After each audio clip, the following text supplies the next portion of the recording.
नमस्कार, मी मधुरा। आज काय बनवूया या जगातील सर्वात कठीण प्रश्नाचं उत्तर सोपं करायला मी आली आहे। चला तर मग सुरुवात करूया। आज काय बनवूया? आज आपण अगदी सोप्या पद्धतीने रवा खोबऱ्याचे मोदक करतोय।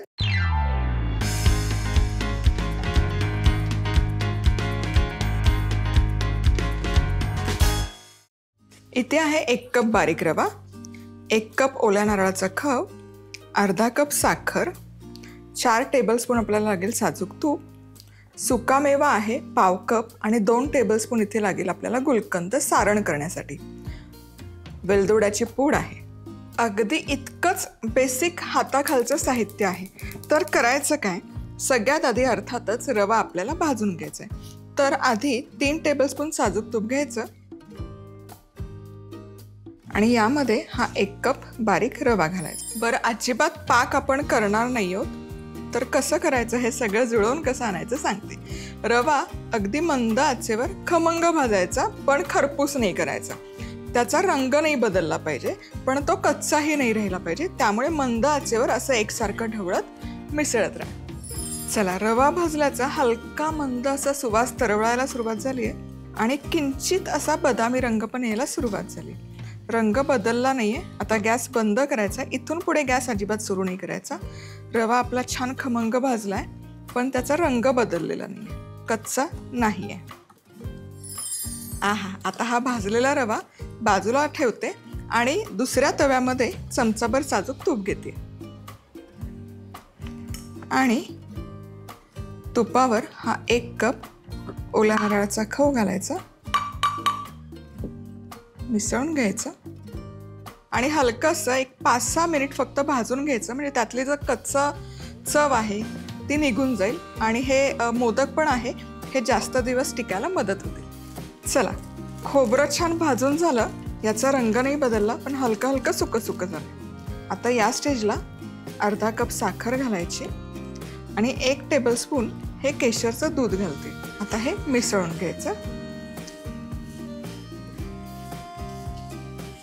आता तुम्ही विचार करत असाल, दूध टाकलं मग हे टिकणार नाही। माझ्याकडे केशरचं दूध तयार करून ठेवलं होतं म्हणून मी टाकलं, पण इथे तुम्ही सरळ 2 टेबलस्पून पाणी टाका, बाकी काहीच टाकू नका। केशरचं दूध नाही टाकलं तरी काही हरकत नाही। बेसिकली आपल्याला काय करायचं, साखर की हलकीशी यामध्ये विरघळवून घ्यायची, त्याला ओलसरपणा येईल इतपतच आपल्याला दुधाचा वापर। पूर्ण हा केशरचा नैसर्गिक रंग आहे। आता यापुढे हे शिजवायचं नाहीये, पाक बेक तर अजिबात करायचं नाही। आता हे मिश्रण लगोलग गरम असतानाच या रव्यामध्ये घालून घ्यायचं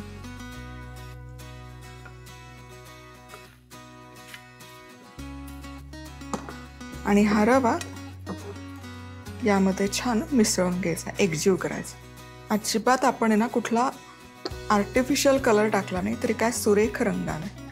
क्या बात आहे, कमाल बहारदार दिसतं हे मिश्रण। आता यामध्ये वेलदोड्याची पूड घालूयात, मिसळून घ्यायचं, यावर झाकण ठेवायचं आणि अगदी 5 मिनिटं मुरण्याकरता ठेवूया। हे मिश्रण इथे मुरतंय तोवर आहे ना हे गुलकंद आणि सुकामेवा एकत्र मिसळून घेऊ। फक्त एकजीव करायचं, जेणेकरून सुकामेवा जेव्हा आपण यामध्ये भरू ना तेव्हा तो सुटणार नाही आणि त्याची गोळी आतमध्ये त्या मोदकामध्ये छान राहील तशी। चला, इथे ना बरोबर आता अर्धा तास हे मिश्रण मुरण्याकरता ठेवलं। शक्यतो 30 मिनिटं तरी ठेवा, म्हणजे रवा छान फुलेल। हे बघा, रवा आता छान फुललाय, मिश्रणही कोरडं कोरडं झालंय, सुकं सुकं, आणि हे कच्चंही नाही वाटणार खायला। आता काय करूयात, मोदकचा साचा घ्यायचा, यामध्ये असा सुकामेवा लावायचा, दोनही साच्यामध्ये हे असं मिश्रण भरून घ्यायचं आणि मिश्रण भरून झालं की असं मध्यभागी एक छोटूसा खड्डा करून घ्यायचा किंवा विहीर करून घ्यायची, जे काय म्हणाल ते, आणि हे जास्तीचं आहे सारण ते काढून टाकायचं। हे जे आहे ना गुलकंद आणि सुकामेवा, हे सारण याच्या मधोमध ठेवायचं, दोनही बाजूला ठेवत, म्हणजे ते छान गुबगुबीत भरलं जातं। इथे थोडं, इथे थोडं। आता हे बंद करायचं। हे बघा, हे जास्तीचं सगळं काढून टाकलं। आहा हा, क्या बात है, क्या बात है। बघा, बहारदार मस्त हा आपला मोदक आहे तयार. हे जे प्रमाण आपण घेतलंय यामध्ये 21 मोदक बरोबर तयार होतात आणि काय दिसतात, वा वा वा, लाजवाब. आता हे मोदक तयार करून रूम टेम्परेचरवर हवाबंद डब्यामध्ये ठेवू शकता. 7 ते 8 दिवस छान टिकतात. फ्रीजमध्ये ठेवलं तर 15 दिवस छान राहतात, खराब होत नाही. कारण यामध्ये आपण ओला नारळ आहे तो छान भाजून घेतलाय आणि कुठलाच पाक वगैरे केलेला नाही किंवा रवा शिजवलेला नाही. तो हलक्याशा पाकामध्ये फक्त मुरवून घेतलाय. रवा खोबऱ्याचे मोदक करण्यासाठी लागणारं साहित्य: रवा, ओल्या नारळाचा चव, तूप, सुकामेवा, गुलकंद, केशर दूध. साजूक तुपात रवा भाजून घ्यायचा आणि ओल्या नारळाचा चव पण अशाच पद्धतीने परतून घेत यात साखर आणि केशर दूध घालायचं. आता हे मिश्रण रव्यात घालायचं आणि एकत्र करत यात वेलची पूड घालायची आणि हे मिश्रण झाकण ठेवत मुरवून घ्यायचं. आता गुलकंद आणि सुकामेवा एकत्र करायचे. आता अशा पद्धतीने मोदकाच्या साच्यात हे सारण आणि यात सुकामेवा, गुलकंद भरत हा मोदक बांधायचा. झाला आपला रव्या खोबऱ्याचा मोदक तयार. आज आपण संपूर्ण जेवण कसं बनवायचं ते बघूयात.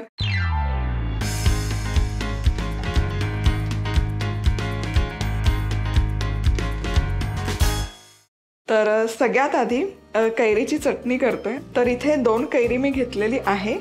कैरी पाण्यामध्ये घालून स्वच्छ धुवून घ्यायची. धुतलेली कैरी सुती कापडावर घ्यायची आणि पुसून घ्यायची. आता कैरीचं साल काढून घ्यायचं व्यवस्थित. साल काढलेल्या कैरीच्या फोडी करून घ्यायच्या. कैरीच्या फोडी करून झाल्या की कांदा घ्यायचा. कांदाच्याही साल काढून त्याच्या मोठ्या मोठ्या फोडी करून घ्यायच्या. चटणी बनवण्यासाठी मिक्सरच्या भांड्यामध्ये आपण हे सगळे जिन्नस घालतोय. मिक्सरच्या भांड्यामध्ये कांद्याचे तुकडे घ्यायचे, त्यामध्ये कैरी घालायची चिरून घेतलेली, त्यामध्ये 2 लसूण पाकळ्या, त्याचबरोबर चवीपुरतं मीठ आणि गुळ पावडर घालायची 1 पाव कप. आणि इथे मी लाल तिखट वापरते. रंग खूप सुरेख येतो आणि पदार्थ किंवा ती लाल तिखट आहे ना पचायला फार हलकं जातं. तिखटपणा ऍड नाही करत. आहा, क्या बात आहे, काय सुंदर रंग आलाय.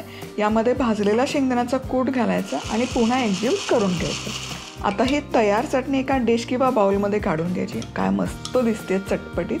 यावर चुरचुरीत फोडणीसाठी तेल गरम करायचं. त्यामध्ये मोहरी, जिरं, हिंग घालायचं आणि कढीपत्ता घालायचा.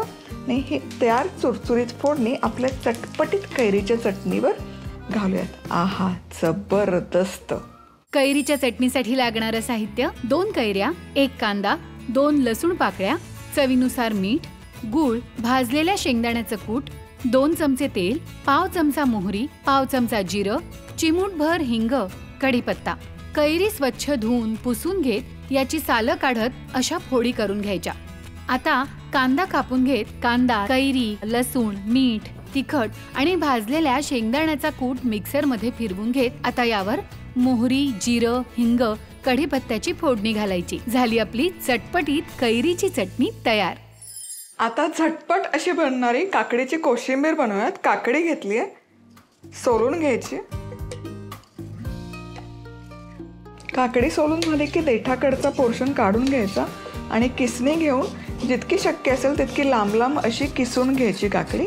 दही घ्यायचं, त्यामध्ये आपण मिरचीचा ठेचा घालतोय, त्याचबरोबर काळं मीठ, कोथिंबीर बारीक चिरलेली आणि यामध्ये घालतोय साखर चवीपुरती आणि भाजलेला शेंगदाण्याचा कूट.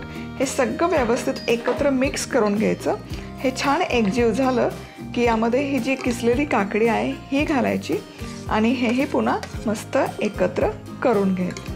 मस्त थंडगार अशी काकडीची कोशिंबीर बनवून तयार आहे. काकडीच्या कोशिंबिरीसाठी लागणारं साहित्य: काकडी, अर्धा कप दही, हिरव्या मिरचीचा ठेचा, काळं मीठ, बारीक चिरलेली कोथिंबीर, 1 चमचा साखर, भाजलेल्या शेंगदाण्याचं कूट.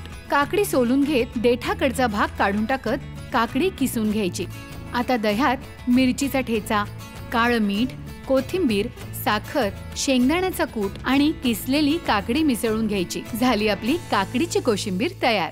आता आपण बनवूयात सोलकढी. ही फटाफट बनणारी रेसिपी आहे. तर इथे मी नारळाचं दूध घेतलंय, अर्धा नारळ घेतला आणि त्याचं दूध काढून घेतलेलं आहे. आता या नारळाच्या दुधामध्ये आपण घालतोय 1 पाव कप कोकमचं आगळ. कोकमचं आगळ बाजारात विकत मिळतं, कोकम सिरप असंही म्हणतात याला. पण यामुळे काय होतं ना, एकतर रंग छान येतो या सोलकढीला आणि चव, आणि एकतर फटाफट बनवून तयार होते. यामध्ये मिरचीचा ठेचा एक पाव चमचा, लसणाचा ठेचा अगदीच कमी कमी घ्यायचा आहे, खूप स्ट्रॉंग करायचे असेल तर जास्त घाला, पाव चमचा आणि बारीक चिरलेली कोथिंबीर आणि हे मिक्स करूया. सोलकढी बनव तयार. सोलकढी करण्यासाठी लागणारं साहित्य: नारळाचं दूध, पाव कप कोकम आगळ, पाव चमचा हिरव्या मिरचीचा ठेचा, पाव चमचा लसणाचा ठेचा, बारीक चिरलेली कोथिंबीर, चवीनुसार मीठ. आता नारळाच्या दुधात कोकमाचं आगळ, मिरची, लसणाचा ठेचा आणि कोथिंबीर घालत हे मिश्रण ढवळून घ्यायचं. झाली आपली सोलकढी तयार. आता बनवूया थंडगार असा आणि झटपट बनणारा आणि खाल्ल्यावर असं मस्त वाटणारा दही भात. तर इथे 1 कप दही मी घेतलेलं आहे. यामध्ये आपण घालूयात मिरचीचा ठेचा. आलं आणि मिरची मिक्सरमध्ये वाटून त्याचा ठेचा तुम्ही इथे वापरू शकता. मीठ हे सैंधव मीठ आहे त्यामुळे असं गुलाबी दिसतं, तुम्ही रेग्युलर मीठही वापरू शकता. साखर आणि आलं एकतर किसून तुम्ही घालू शकता, पण मला काय होतं ना, आलं दाताखाली आलेलं आवडत नाही, पण ते ॲट द सेम टाईम खूप रिफ्रेशिंग असते त्याची चव.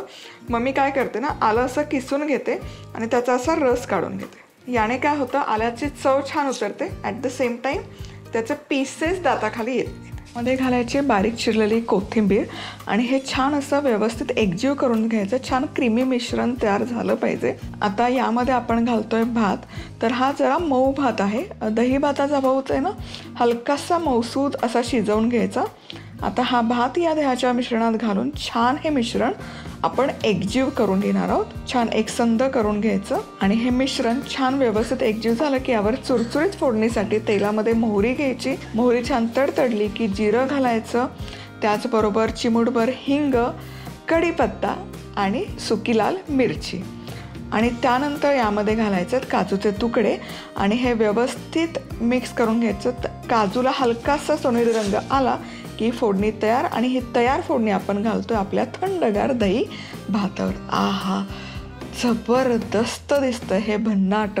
दही भात करण्यासाठी लागणारं साहित्य: 1 कप दही, पाव चमचा हिरव्या मिरचीचा ठेचा, चवीनुसार सैंधव मीठ, अर्धा चमचा साखर, आल्याचा रस, बारीक चिरलेली कोथिंबीर, शिजवलेला भात, 1 चमचा तेल, पाव चमचा मोहरी, पाव चमचा जिरं, चिमूटभर हिंग, कढीपत्ता, सुक्या लाल मिरच्या.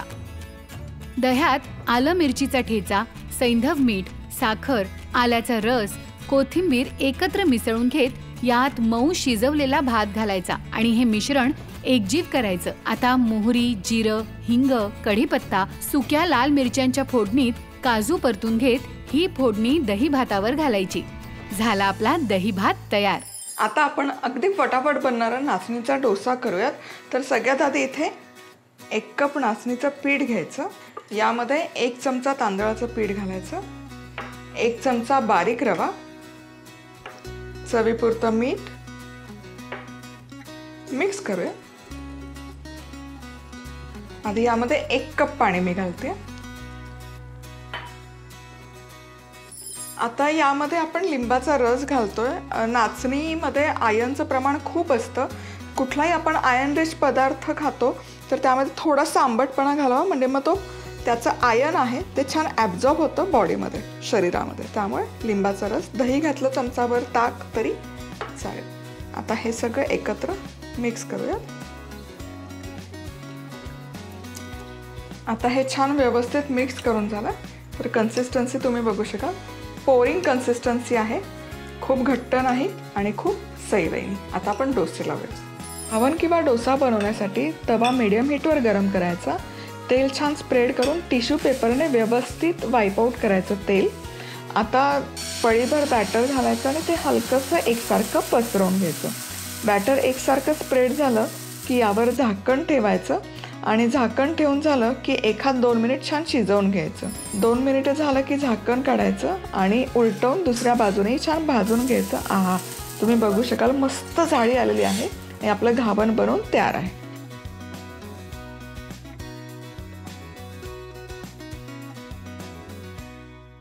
नाचणीच्या डोशासाठी लागणारं साहित्य: 1 कप नाचणीचं पीठ, 1 चमचा तांदळाचं पीठ, 1 चमचा बारीक रवा, चवीनुसार मीठ, 1.5 कप पाणी, लिंबाचा रस, तेल.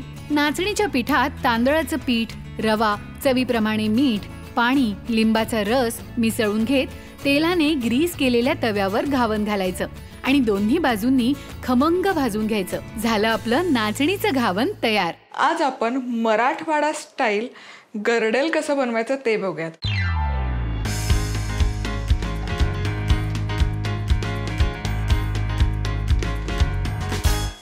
घरी पाहुणे रावळे येत असतात, अशा वेळेस ना झटपट चटपटीत होणारा हा पदार्थ आहे. मुख्य म्हणजे लहान भुकेसाठी, म्हणजे 4-5 वाजले आणि घरामध्ये खूप सारी माणसं असतील ना की हा पदार्थ सोपा आहे. म्हणजे मला आठवतं की माझे वडील मराठवाड्यातले आहे. आजी आली, घरी कझिन्स आले, बहीण भावंड आले की हा एक आमचा ठरलेला कार्यक्रम असायचा. गावी जाऊ मामाच्या किंवा पुण्यात असो, पाहुणे रावळे असले, संध्याकाळी 4-5 वाजली की मोठी परात घ्यायची, त्यामध्ये हे सगळं मिक्स करायचं आणि सगळ्या कुटुंबाने मिळून एकत्र खायचं. तर इथे घेतलेले आहेत चुरमुरे. दुसरे आणखी एक ना चिवड्याचे चुरमुरे असतात, ते घेतले तर याची चव आणखी छान लागते. यामध्ये आपण घालूयात संडे मसाला, त्याचसोबत यामध्ये जाईल लाल तिखट, चवीपुरतं मीठ आणि कच्चं तेल थोडंसं जास्त, कच्चे शेंगदाणे, भाजलेले शेंगदाणे घातले तरी चालेल. आणि हे ना सगळं मिश्रण असंच हाताने कालवून घ्यायचं. या चिवड्याची हीच खासियत आहे, अगदी कमी साहित्य लागतं आणि चवीला जबरदस्त होतं. आणि हे हातानेच असं मिक्स करायचं, चमचानं नाही, म्हणजे मग मसाले छान कोट होतात. क्या बात आहे. तुम्ही बघू शकाल मुरमुरांना छान असं एकसारखं मसाल्यांचं कोटिंग आलेलं आहे, बहारदार दिसतंय. आता हे छान असं कालवून झालं की यामध्ये घालायचं बारीक चिरलेला कांदा. कोथिंबीर घालायची गरज नाही आहे, पण मी घालतीये आहे म्हणून. आणि फरसाण. खरं फरसाण नसतं गरडेलमध्ये, कारण मराठवाड्यात एवढी चंगळ नसते पदार्थांची. ते करूयात मिक्स. आणि इथे आपलं मराठवाडा फेमस गरडेल बनवून तयार आहे. फरसाण घालत नाही. जनरली जे मी लहानपणापासून खात आले त्यामध्ये फक्त कच्चं तेल, मसाले आणि कांदा असतो, बाकी काहीही नसतं. शेंगदाणे कच्चेच असतात.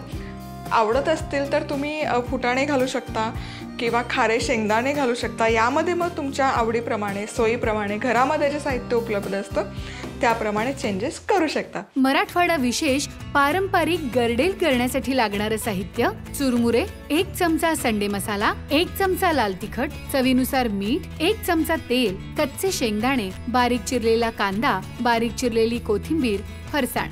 मुरमुरे, संडे मसाला, तिखट, मीठ आणि तेल आणि शेंगदाणे घालत हे मिश्रण मिसळून घ्यायचं. आता यात कांदा, कोथिंबीर आणि फरसाण घालत मिसळायचं. झालं आपलं मराठवाडा विशेष गरडेल तयार. आज आपण वर्षभर लिंबाचं सरबत बनवू शकतो. त्यासाठीचं जे लागतं ते सिरप बनवणार आहोत.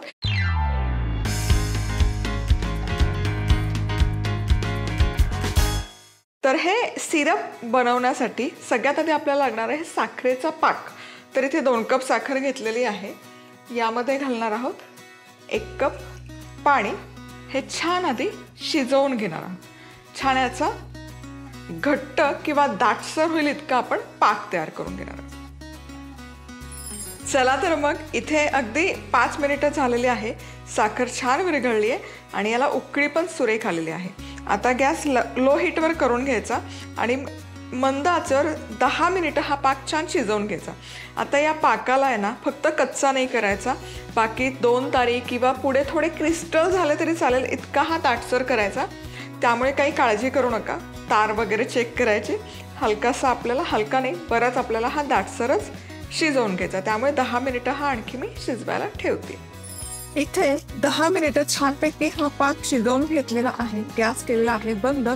हलकेसे ना हे साखरेचे क्रिस्टल्स या पॅनच्या बाजूला जमा व्हायला सुरुवात झाली आणि तुम्ही बघू शकाल तर मग असा दाटसर पाक झालेला आहे. म्हणजे शेवटचा मेवा यामध्ये ड्रॉप पडतो ना, त्याची तार बघा, ही तार तशीच राहते. याचा अर्थ हा पाक तयार झालेला आहे. आता हा पाक जो तयार झालेला आहे हा पूर्णपणे आपण थंड करून देऊ. चला तर मग सिरप आपलं थंड होतंय. तर आता काय करायचं, 2 कप साखर घेतली आहे तर 1 कप आपल्याला इथे हवा आहे लिंबाचा रस. तर मस्त असं रसरशीत लिंबू घ्यायचं बाजारातून. हे यामध्ये घालायचं, हाताने पिळलं तरी चालेल. आणि याचा छान असा रस काढून घ्यायचा. वा, साधारण एक 7 ते 8 लिंब पुरेशी होतात. चला तर मग इथे आपलं हे जे सिरप, साखरेचं साधं सिरप तयार करून घेतलंय, हे छान थंड झालं आणि तुम्ही बघू शकाल लिक्विड ग्लुकोज असतं ना, सॉर्ट ऑफ हे एक्झॅक्टली तसं दिसतं, एकदम दाटसर आहे. सो ही परफेक्ट कन्सिस्टन्सी आहे. अजून क्रिस्टल जरी झाले तरी काही हरकत नाही आहे, त्याने आपलं काही सिरप खराब वगैरे तर अजिबात होत. आता यामध्ये हा जो 1 कप लिंबाचा रस आपण काढून घेतलेला आहे हा घालूयात. मस्त हा लिंबाचा रस या सिरपमध्ये एकजीव झाला आहे. एकजीव झाला पाहिजे, नाहीतर सिरप खाली आणि लिंबाचा रस वर असं होईल. असं अजिबात करायचं नाही आहे. आता हे छान असं ढवळून झालं, एकजीव झालं की हे सिरप एका काचेच्या जारमध्ये काढून घ्यायचं, झाकण लावायचं, फ्रीजमध्ये स्टोअर करायचं. वर्षानुवर्ष हे सिरप छान टिकतं, अजिबात खराब होत नाही. आणि सरबत करताना काय करायचं, सरबत करताना मला कसं आवडतं ते सांगते.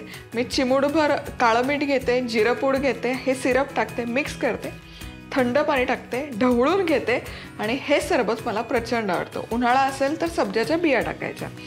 आणि नॉर्मल जर करायचं असेल तर साधारण ही लहान पळी आहे, 1 पळीभर हे सिरप घेतलं तर 1 ग्लास पाणी घ्यायचं. म्हणजे हे प्रपोर्शन अगदी अचूक आहे. सो अशा काचेच्या 2-3 बाटल्याभर तुम्ही सिरप तयार करून ठेवू शकता आणि वर्षभरात तुम्हाला जेव्हा हवं तेव्हा पटकन हे पाण्यात टाकायचं, ढवळायचं, मिक्स करायचं आणि प्यायचं. इतकं सोपं आहे.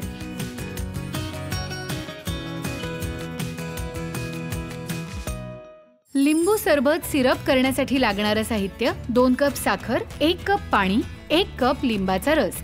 साखरेचा दाटसर पाक करत हा पाक थंड करायचा. आता लिंबाचा रस काढून घेत साखरेच्या पाकात मिसळायचा आणि अशा प्रकारे काचेच्या बरणीत हे मिश्रण भरायचं. झालं आपलं वर्षभर टिकणारं लिंबू सरबताचं सिरप तयार. आता हे सिरप आणि पाणी मिसळून घ्यायचं. झालं आपलं झटपट लिंबाचं सरबत तयार.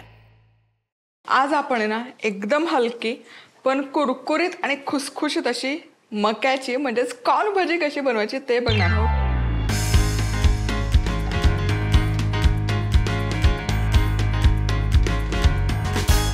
याच्यासाठी ना साहित्य अचूक असणं फार गरजेचं आहे. इथे मी घेतलेलं आहे 1/2 किलो मक्याचे दाणे, बारीक चिरलेली कोथिंबीर लागेल, एवढी पूर्ण बाउलभर लागेलच. कॉर्नफ्लॉर मी घेतलेलं आहे, खायचा सोडा लागेल, मीठ आहे इथे, 4 ते 5 हिरव्या मिरच्या, हळद घ्यायची, लसूण पाकळ्या आणि जिरं. चला आता ही भजी तयार करायला घेऊयात. तर मिक्सर सज्ज आहे. यामध्ये हिरव्या मिरच्या घालायच्या, लसूण घालायचा आणि हे आधी याची भरड काढून घेऊयात. आणि आता यामध्ये आपण घालूयात मका. तर मका ना आपल्याला फक्त फोडून घ्यायचं, पेस्ट प्युरी वगैरे करायची नाहीये. आता फक्त 1-2 पल्स घेणार. काय होतं ना, मका जेव्हा आपण तळतो ना तेव्हा तो फुटतो. तो फुटू नये म्हणून फक्त 1 पल्स देऊन घ्यायचा, फक्त तो फोडून घ्यायचा, त्याची पेस्ट वगैरे करायची नाही. हे बघा, आता ही जी मक्याची भरड काढून घेतली ही यामध्ये काढूयात बाउलमध्ये. हे बघा, मका असा छान अख्खा दिसतोय, फक्त फोडून घ्यायचा आहे. तुम्हाला अगदीच हवं तर हे खलबत्त्यामध्ये मका ठेचून घेतला ना तरी चालू शकेल. चला आता ही भरड काढून घेतली. तुम्ही बघू शकाल काही मक्याचे दाणे पण याच्यात दिसतात. खूप पातळ केलं ना तर याला भरपूर पाणी सुटतं, म्हणून मग पातळ करायचं नाही, पेस्ट करायची नाही. आता यामध्ये हे सगळं मक्याचं पीठ घालूयात, कॉर्नफ्लॉर. खूप पीठ घालायचं नाही, नाहीतर काय होतं ना ते चामट होतात भजे, हलके नाही होत. यावर जाईल हळद, थोडंसं लाल तिखट, जिरं, खूप सारी कोथिंबीर, चवीनुसार मीठ, खायचा सोडा. आता हे सगळं फक्त पीठ एकजीव करून घ्यायचं. याला बाइंडिंग येईल इतपतच आपल्याला हे कॉर्नफ्लॉर घालायचं. चला इथे तेल मस्तपैकी कडकडीत तापलेलं आहे, हे तेलामध्ये सोडून घ्यायचं. चला आता हे दोनही बाजूने छान असे खरपूस सोनेरी होईपर्यंत तळून घ्यायचे.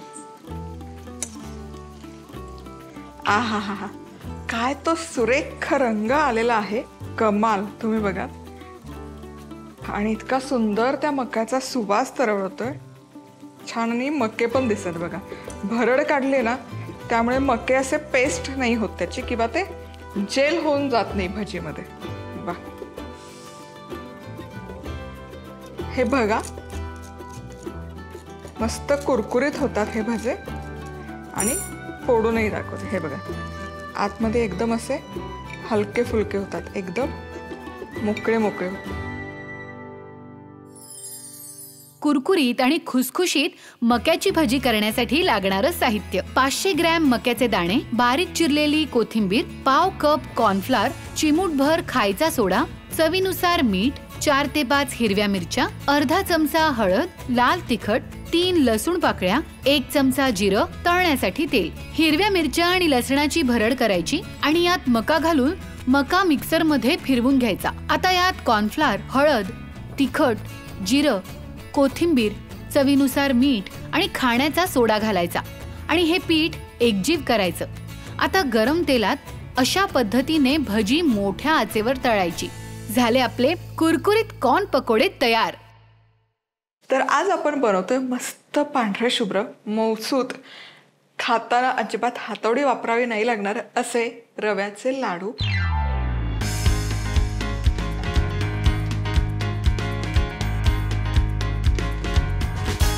हे लाडू बनवताना खूप साऱ्या टिप्स आहेत ज्या आपण बघणार आहोत। तर सगळ्यात आधी रव्याचे लाडू बनवण्यासाठी इथे मी घेतलेला आहे अर्धा किलो बारीक रवा। शक्यतो तो घ्यायचा, बॉम्बे रवा वगैरे म्हणतात तो रवाही चालेल। अर्धा किलो हा बारीक रवा आहे। तर त्यामध्ये मी घालते 200 ग्रॅम साजूक तूप किंवा 1 कप साजूक तूप। तूप असं विरघळून घ्यायचं म्हणजे मग त्याचं प्रमाण अचूक बनतं। आता हा रवा मीडियम हीटवर एकसारखा ढवळत भाजून घ्यायचा आहे। रव्याचा आहे ना रंग बदलला नाही पाहिजे, पण ॲट द सेम टाइम तो कच्चाही नाही राहिला पाहिजे। त्यामुळे मध्यम आचेवर एकसारखा ढवळत 7 ते 8 मिनिटं हा रवा छानपैकी खमंगपैकी भाजून घ्यायचा आहे। सगळ्यात महत्त्वाची टीप, रवा भाजत असताना अजिबात इकडे तिकडे जाऊ नका। इथे व्यवस्थित लक्ष देऊन रवा भाजणं गरजेचं आहे, कारण तो अजिबात करपला नाही पाहिजे आणि एकसारखा तो भाजला पण गेला पाहिजे। फार वेळ नाही लागणार, 10 मिनिटाचंच काम आहे। चला तर मग इथे हा रवा छानपैकी हलकासा भाजून झालेला आहे किंवा भाजत आहे, मंद आचेवरच ठेवलंय मी। आता या स्टेजला यामध्ये मी घालते सगळा सुकामेवा। सुकामेवा घालणं ना अगदी ऑप्शनल आहे। काजू आणि बदामचे तुकडे आहेत। काय होतं ना, या स्टेजला घातलं तर ते वेगळे सेपरेट तळून घ्यायची गरज नाही पडत, छान रव्यासोबत भाजले जातात आणि कुरकुरीतही होतात। आता हे आणखी 5 ते 6 मिनिटं एकत्र भाजून घेऊयात। आता रवा भाजला गेला हे कसं समजायचं, तर यावर आहे ना तुम्ही बघू शकाल असं हलकासा तुपाचा एक लेअर किंवा पांढरटपणा यायला सुरुवात होते। याचा अर्थ रवा छानपैकी भाजून झालेला आहे, त्याचा रंग बदललेला नाही आहे आणि तूप प्रत्येक कणामध्ये शिरलेलं आहे रव्याच्या। आता गॅस करते बंद आणि आता पाक करायला घेऊयात। आता साखरेचा पाक बनवण्यासाठी अर्धा किलो बारीक रवा आहे, तर 300 ग्रॅम मी घेते इथे साखर आणि यामध्ये घालूयात पाणी। 300 ग्रॅम म्हणजे 1.5 कप साखरेचा इथे मी वापर करते आणि यामध्ये अर्धा कपला थोडंसं जास्त पाण्याचा आपण इथे वापर करतो आणि यापासून छानपैकी आता 1 तारी पाक तयार करायचा, 2 तारी वगैरे पाक करायचा नाहीये, नाहीतर लाडू फार कडक बनतात। आता इथे साखर व्यवस्थित विरघळलेली आहे। 5 मिनिटं हा पाक व्यवस्थित शिजवून घेऊयात मीडियम टू हाय हीटवर। थोडंसं हीट टेम्परेचर जास्त ठेवून त्याला उकळी काढूयात 5 मिनिटं। इथे आता तुम्ही बघू शकाल पाक मी जेमतेम 5 मिनिटं छानपैकी उकळून घेतलेला आहे। आता कन्सिस्टन्सी चेक करण्यापूर्वी गॅस करायचा बंद आणि काय करायचं, हे कढई आहे ना, कढईच्या अशा साईडने हा चमचा स्पॅटुला असा फिरवून घ्यायचा, म्हणजे पाकाची जेव्हा तुम्हाला कन्सिस्टन्सी चेक करायची असते तेव्हा हलकासा ड्रॉप काढून घ्यायचा।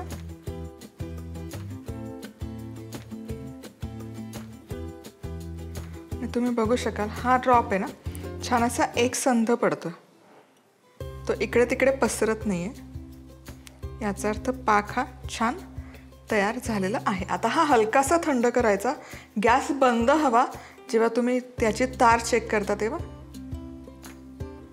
आणि पाकही थंड झाला पाहिजे। हे बघा छानपैकी असा एकतारी पाक तयार आहे. आता याच्या पुढे हा अजिबात शिजवायचा नाही आहे. गॅस मी बंदच ठेवलेला आहे.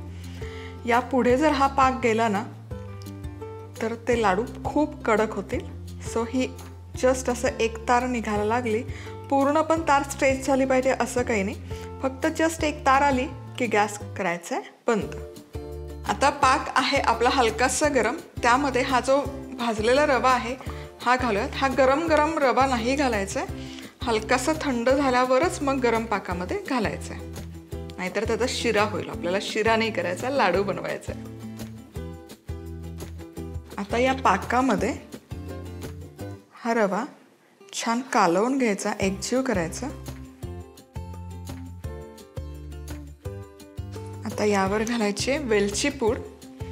आत्ताच घालायची म्हणजे काय होतं ना, हे हलकंसं गरम आहे ना तर ते वेलची पूडचा स्वाद खूप छान उतरतो या लाडूमध्ये. आणि आता हे झाकण ठेवून अर्धा तास मुरण्यासाठी ठेवायचं. आता काही महत्त्वाच्या टिप्स. रवा लाडू इन केस हा पाक सैल झाला आणि ते वळलेच नाही गेले तर काही नाही, कढई पुन्हा गॅसवर ठेवा आणि पुन्हा ते हलकंसं शिजवून घ्या. पण लगेच नाही, नाहीतर तो शिरा होईल. 1 तास 2 तास वाट बघा आणि तरी असं वाटलं की नाही याला पाणीच आहे तर मग तुम्ही ही स्टेप करू शकता. कडक झालं तर काय करायचं, कडक झालं तर सगळं मिश्रण फोडायचं, मिक्सरच्या भांड्यात घालायचं, डुरकन फिरवून घ्यायचं. हवं तर थोडंसं आहे ना कच्चा पाक करायचा. म्हणजे 2 चमचे साखर, त्याच्यात 1 चमचा पाणी घालायचं, त्याचा पाक तयार करायचा आणि तो 1 चमचा पाक घालायचा. म्हणजे पाकामुळे काय होतं ना की त्याला मॉइश्चर हलकंसं मिळतं आणि ॲट द सेम टाईम ते लाडू खराबही नाही होत. म्हणजे दुधाचा हबका दिला तर लाडू खराब होऊ शकतात, पाण्याचा हबका दिला तर खराब होईल. पण तुम्ही 1-2 चमचे साखरेचा पाक केला, सिरप तयार केलं आणि ते 1 चमचा घातलं तर त्याने बाइंडिंग इनफ येतं आणि लाडू खराबही होत नाही. सो या 2 महत्त्वाच्या टिप्स आहेत. लाडू मऊ झाले तर काय करायचं, कडक झाले तर काय करायचं.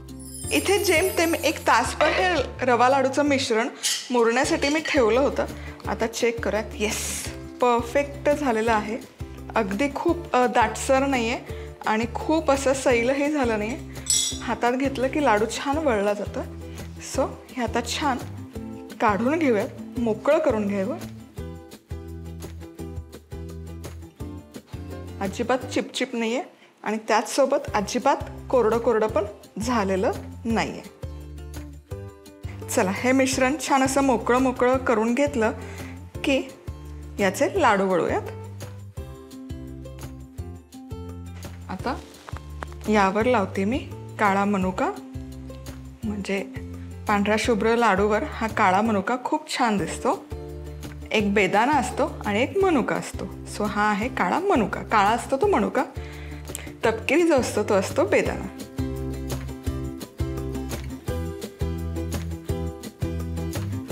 आता याच पद्धतीने सगळे लाडू आपण वळून घेऊयात. पुन्हा भेटूयात अशाच मस्त रेसिपीसोबत. तोवर मस्त रहा, खुश रहा, आनंदी रहा आणि सगळ्यात महत्त्वाचं खात राहा. 1 किलो रव्याचे लाडू करण्यासाठी लागणारे साहित्य: 500 ग्रॅम बारीक रवा, 1 कप साजूक तूप, 1.5 कप साखर, अर्धा कप अधिक 2 मोठे चमचे पाणी, अर्धा चमचा वेलची पूड, आवडीप्रमाणे सुक्या मेव्याचे काप. रवा तूप घालून मध्यम आचेवर साधारण 10 मिनिटं भाजायचा. भाजतानाच रव्यात आवडीप्रमाणे सुका मेवा घालायचा आणि एकत्रित हे मिश्रण अशा पद्धतीने खमंग भाजायचं. आता साखरेचा पाक करण्यासाठी साखरेत पाणी घालायचं आणि साखर विरघळल्यावर साधारण 5 मिनिटं शिजवून घ्यायचं. अशा पद्धतीने 1 तारी पाक तयार झाला की भाजून थोडा थंड झालेला रवा या गरम पाकात घालायचा. आता हे मिश्रण एकत्र करून यात वेलची पूड घालायची आणि अर्धा तास मुरण्यासाठी बाजूला ठेवायचं. आता थंड झालेल्या सारणाचे अशा पद्धतीने लाडू वळायचे आणि यावर आवडीप्रमाणे सुका मेवा लावायचा. झाले आपले रव्याचे लाडू तयार. आता बनवूयात मसाला भेंडी. येस, तर सगळ्यात आधी तव्यात तेल गरम केलंय. यामध्ये घालूयात जिरं. जिरं फुलू देत. तर जिरं फुलायला लागलं की यात घालायचं लसूण. लसूण उभे काप करून घातला तरी चालेल आणि लसूण हलकासा परतून घेऊयात. लसूणला मस्तपैकी असा सोनेरी रंग यायला लागला की यामध्ये घालायचा हिंग, कढीपत्ता आणि हळद. हळदीमुळे भेंडीच्या भाजीला ना रंग छान येतो.